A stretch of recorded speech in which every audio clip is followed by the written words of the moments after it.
एक गांव में दो दोस्त रहते थे, अली और बासत।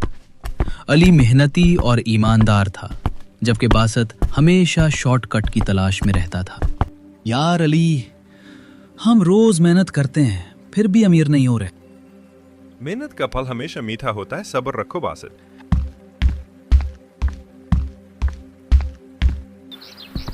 एक दिन दोनों जंगल से गुजर रहे थे तो एक बूढ़ा शख्स नजर आया। इसके पास जादुई ताकत थी।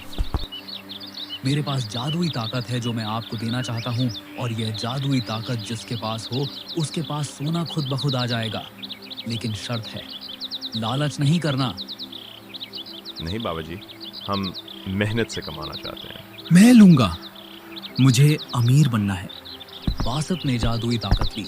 हर दिन उसके पास सोना आता रहा, मगर वो लालची बनता गया। उसने लोगों का मजाक उड़ाना शुरू कर दिया। एक दिन उसकी जादुई ताकत खत्म हो गई और उसका सोना, पैसा और उसका घर खत्म हो गया। उसके पास कुछ भी न रहा। बासत अली के पास आता है। अली, तुम ठीक कहते थे, लालच ने मुझे बर्बाद कर दिया।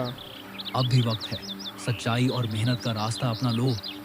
बासत ने तौबा की और अली के साथ मेहनत शुरू कर दी। जल्द ही वो भी एक कामयाब और बाइज्जत इंसान बन गया। अगर कहानी पसंद आई हो तो लाइक, सब्सक्राइब, कमेंट जरूर करें।